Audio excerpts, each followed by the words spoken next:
Aujourd'hui, nous allons parler du dosage volumétrique. Vous connaissez déjà le terme dosage, ça signifie que l'on va rechercher la concentration d'une molécule dans une solution. On parle aussi de titrage, ça signifie la même chose que dosage. Volumétrique, ça signifie que l'indication de mesure, c'est-à-dire le résultat de la manipulation, ce sera un volume. C'est en fait le volume que vous allez lire sur la burette. Vous avez normalement déjà fait ça en physique-chimie, donc ce ne sont que des rappels pour vous. Lors d'un titrage volumétrique, on va faire réagir deux espèces ensemble. Soit il y a échange de protons, H+, et donc c'est une réaction acido-basique, soit il y a échange d'électrons, et dans ce cas, c'est une réaction d'oxydoréduction. Les acides, ce sont des molécules capables de libérer un proton, donc un H+. Par exemple, CH3COH, c'est un acide, il va être capable de libérer un H+, et donc de donner sa base conjuguée, CH3CO-. Une base, à l'inverse, elle est capable de capter un proton. Par exemple, OH- peut capter un H+, et donc il va devenir l'acide conjugué, soit H2O. Un acide peut alors réagir avec une base. C'est la réaction acido-basique. Par exemple, l'acide CH3COH cède son H+ à la base OH- qui va le capter. Ainsi, l'acide devient sa base conjuguée CH3CO- et la base devient son acide conjugué H2O. Pour les réactions d'oxydoréduction, ce sont les échanges d'électrons. Les oxydants sont des molécules capables de capter un ou plusieurs électrons. Par exemple, l'ion Cu2+ est un oxydant car il est capable de capter 2 électrons pour donner un réducteur, Cu. Le réducteur, à l'inverse, est capable de libérer des électrons, comme c'est le cas du fer qui va libérer 2 électrons, et va devenir l'oxydant Fe2+, à qui il manque 2 électrons. Ainsi, un oxydant peut réagir avec un réducteur, c'est la réaction d'oxydoréduction. Par exemple, l'oxydant Cu2+ réagit avec le réducteur Fe pour donner le réducteur Cu et l'oxydant Fe2+. Prenons l'exemple de la réaction A plus B donne C, en imaginant que l'on veut doser B. Pour réaliser un titrage volumétrique, on utilise un Erlenmeyer et une burette. Dans l'Erlenmeyer, on place la solution à titrer qui contient la molécule à doser, donc B. On ne connaît pas sa concentration puisque c'est ce que l'on cherche.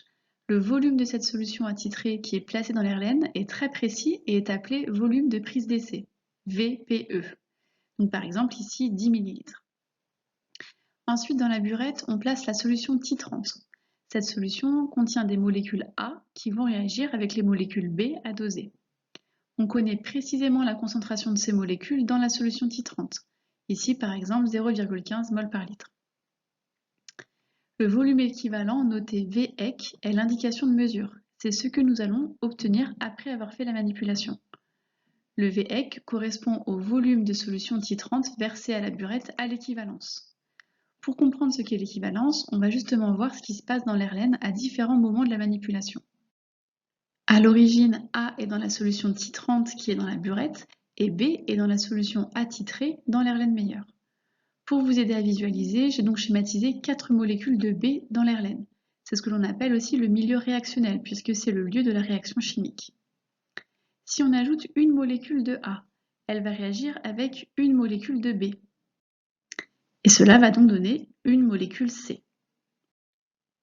Si je continue et que j'ajoute 3 autres molécules de A, donc j'aurai au total ajouté 4 molécules de A, chaque molécule A va réagir avec une molécule de B. Et donc on va avoir encore des molécules de C.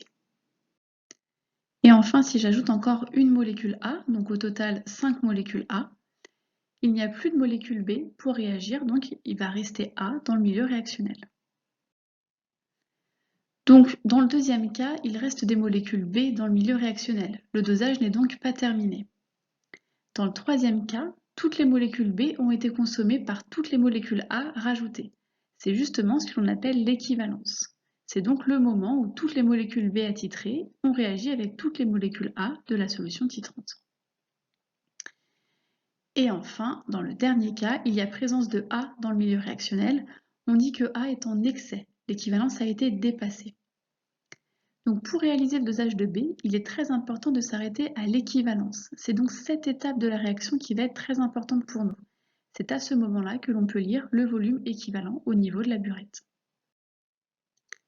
Comme nous venons de le voir, la manipulation permet de connaître le volume équivalent. Pour rappel, ce que nous cherchons, c'est la concentration en molécule B dans la solution attitrée. Donc, au moment très précis de l'équivalence, la quantité de molécule A est égale à la quantité de molécule B. On peut donc écrire que la quantité de matière de A, Na, est égale à la quantité de matière de B, Nb. Puisqu'on sait que N est égal à C fois V, on peut remplacer et donc cela donne la concentration de molécule A multipliée par Vec, donc le volume équivalent, est égal à la concentration de B multipliée par Vpe, volume de prise d'essai. On connaît la concentration A, puisque c'est la concentration de la solution titrante. On connaît le volume équivalent, puisque c'est le volume qu'on a lu sur la burette au moment de l'équivalence. On connaît le volume de prise d'essai, puisque c'est le volume de solution attitrée qui est placé dans l'Erlenmeyer. Et donc, on ne connaît pas la concentration de B, c'est ce que l'on cherche, donc c'est ce que l'on doit isoler.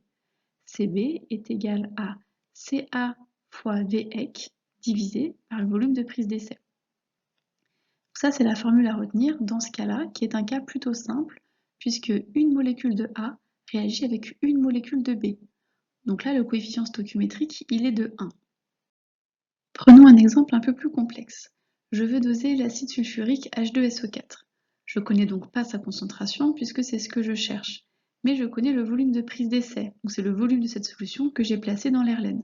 Par exemple, ici, 5 ml. Pour doser cet acide, je vais le faire réagir avec une base, OH-. Je connais sa concentration puisque c'est la solution titrante. Et je connais le volume équivalent, ça je vais le déterminer en faisant la manipulation, expérimentalement. Pour comprendre la réaction qui a lieu entre cet acide et cette base, j'écris d'abord les demi-équations chimiques. Je sais que H2SO4 va pouvoir libérer 2H+, pour donner SO4 de moins. OH- va capter 1H+, pour donner H2O. Je peux alors, entre guillemets, additionner ces demi-équations pour obtenir l'équation de la réaction acido-basique. Donc là, attention, il faut équilibrer cette réaction chimique. C'est une molécule d'H2SO4 qui va réagir avec deux molécules de OH-, étant donné que H2SO4 libère 2H+, mais que OH- ne peut en capter qu'un seul. Ça va donc donner 1 SO4 de moins et 2 H2O. Donc là, cette fois, les coefficients stoichiométriques, ils sont donc cette fois de 1 pour 2. C'est donc pour cela qu'à l'équivalence, on peut écrire que la quantité de matière de H2SO4 divisée par son coefficient stoichiométrique, donc ici 1, est égale à la quantité de matière de OH- divisée par son coefficient stoichiométrique qui est donc 2. Puisque N est égal à C fois V, je remplace N de H2SO4, comme on le voit sur le schéma, c'est concentration de H2SO4 fois le volume de prise d'essai, divisé par 1, toujours le coefficient stoichiométrique, qui est égal à, comme on le voit sur le schéma, concentration de OH- fois le volume équivalent, toujours divisé par 2. Ensuite, il suffit d'isoler le terme que l'on recherche, c'est-à-dire concentration de H2SO4, qui va être égal à la concentration de OH- fois le volume équivalent, multiplié par 1, divisé par 2, fois le volume de prise d'essai. Vous pouvez à présent faire le bilan, la page 1 du cours sur la volumétrie, et faire les deux exercices d'application C9E1 et C9E2. Bon courage!